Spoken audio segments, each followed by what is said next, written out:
Our last question, Mr. President, is from the Philippine Daily Inquirer, Marlon Ramos. Good morning po, Mr. President.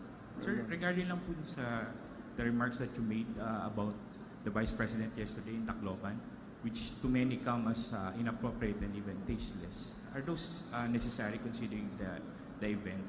Again, I didn't get you. Yung Saying about the the remarks Vice about the Vice President, Yes, sir. which to many see it or come as inappropriate and even tasteless to the Vice President. Even the Vice President has actually issued a statement that what you said about her yesterday were tasteless and inappropriate, considering that sa Tacloban event. What about? Yung binanggit niyo po yung tinitignan niyo yung tuhod niya and that she's wearing short Tuhod lang? skirt during your Yeah, I cabinet said she meetings. was wearing a skirt. Pero tuhod was walang ano. Sabi ko hindi nagsisimba ito. It is appropriate. As a matter of fact, it is good. So what's the problem there? What find an issue? Success, Lord? Ano dyan na naman yung media? Ano ba sabihin ko? Totoo naman. And I said that every meeting, you ask all of the cabinet members just to lighten the moment. What's so special about the knee of a person?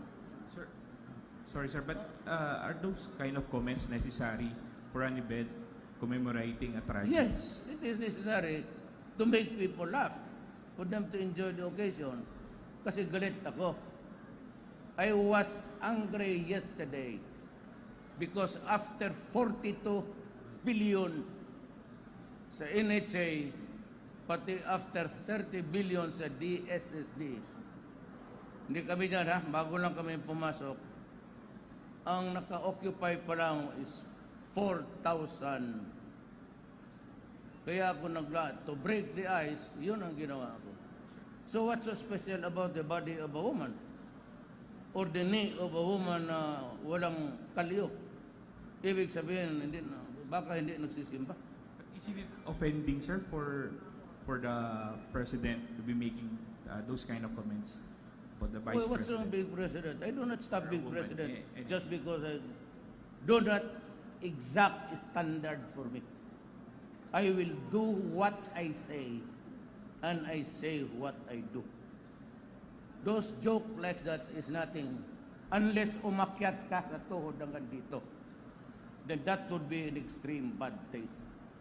Pero sabihin mo na, tignan mo, hindi ito tuhod nito. So, what's wrong with the knee of your wife? I mean, you have a wife. But what's wrong with that? If I say yung tuhod ng asawa mo, gasgas ka sa simba, may kalyo na. You want to depict me as bastos? You can have your day. It's not my concern to impose the standard kung yan ano. Do not put a limitation or cast aspersion sa mga biro ko kasi ako hindi ako general politiko ako. Natural sa amin niya magpatawa lalo na after magalit. And just to point out something there, you make a big issue about ituhod na Sir, last na po. is that the trivialities of media? It's so trivial. Sir, last na po. Yung regarding po sa killing ni Mayor Espinosa ng The what? the death of the killing of Mayor Espinosa of Albera Lake. Well, what about? Are you puzzled, sir, by Why should What? I be puzzled? You have here a guy, government employee, using his office and money of government, cooking shabu and destroying the life of so many millions of Filipinos. So what is there for me to say about it? but there's circumstances of the killing, sir? I will obey what the police will tell me. Because kasama kami sa gobyerno. I will not go there to find fault with the police. I did not even agree that they should be transferred. At least not now. Kasi pagka ganon, wala nang pulis magtrabaho. Thank you, sir.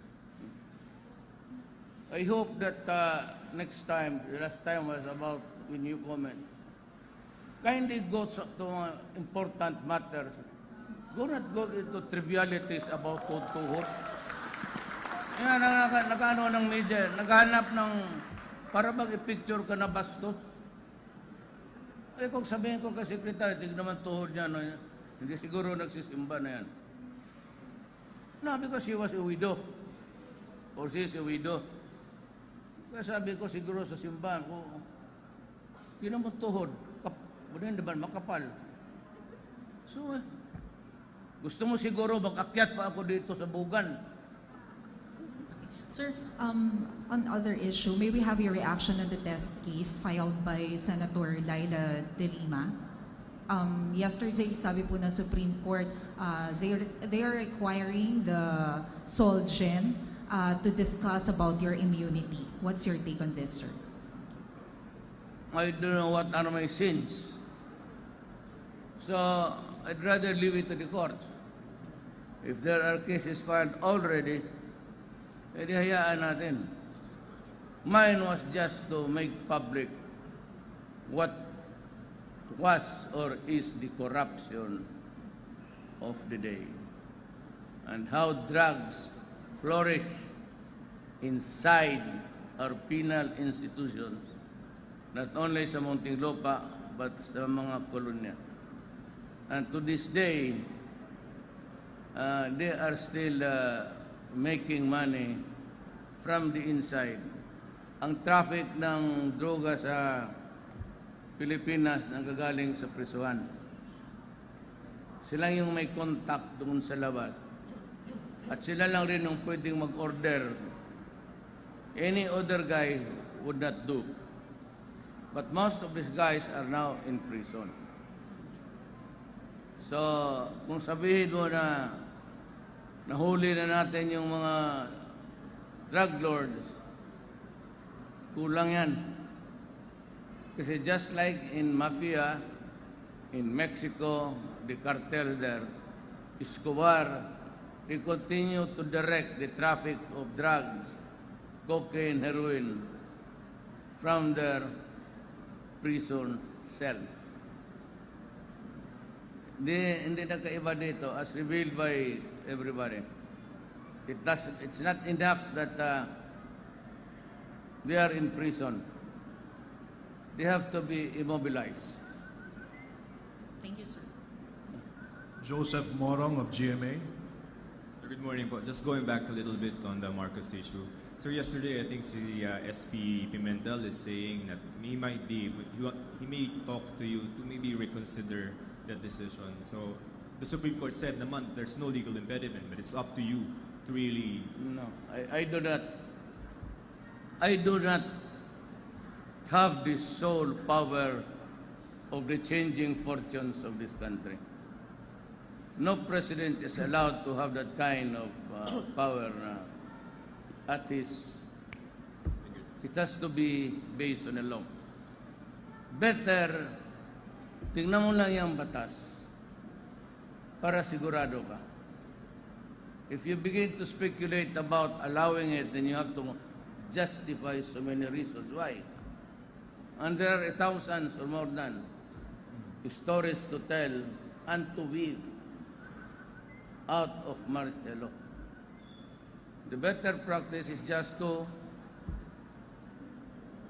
let it go by what the law says. So yung sabihin there's no changing the decision, sir, that yung itutuloy na talaga yung... Well, I saw Bongbong yesterday in Tacloban. Sabi ko, it's your choice. Sabi niya na, same question like you. Can we now proceed? Oh, yes, you can. I've said before, I will not take my word back. Sir, just one last question. Sir, on coming from the perspective of the victims, no? Kasi yung libingin ng bayani carries a certain meaning for some people. And then, ang sinasabi nila is that it has a tendency, because of the decision of the Supreme Court, to change a narrative of this country. Can we now consider Mr. Marcos, because he will be buried at the libingan ng mga bayani, can he be considered now a hero? He being a hero? Well, it depends on the beholder. You know, let me just, I'm not promoting any class struggle here. But all the Ilocanos are downhearted by the decision for so long that Marcos be buried at the libingan ng mga bayani. Halos lahat, without ng buong Ilocano nation, they are sad. Para sa kanila walang kasalanan si Marcos. And he was true to his word of what happened during the new society. Sabi ko, cannot be judged now. Mahirap yan ganon because mayroon pa mga nagsusulat, na tinatamaan, nakulong. Meron namang iba. So some great things that happened. Well, of course, the discipline, the cleanliness initially. But towards the end of his term, or rule, for that matter, deteriorate because he lost control of the governmental machinery for being sick. Hindi na niya kaya. So doon nagka-leche-leche ang sitwasyon.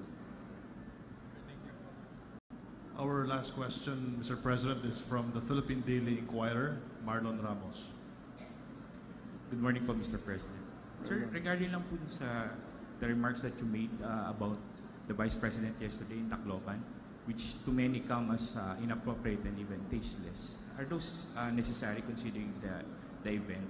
Again, I didn't get you.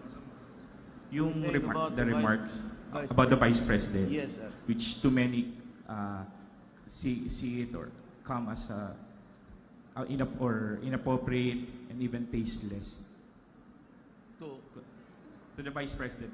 Even the Vice President has actually issued a statement that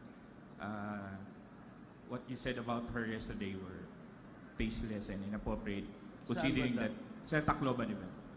What about? Yung binanggit niyo po yung tinitignan niyo yung tuhod niya and that she's wearing short Tuhod lang? skirt during your Yeah, I cabinet said she meetings. was wearing a skirt. Pero tuhod was walang ano. Sabi ko hindi nagsisimba ito. It is appropriate. As a matter of fact, it is good. So what's the problem there? What find an issue? Success, Lord? Ano dyan na naman yung media? Ano ba sabihin ko? Totoo naman.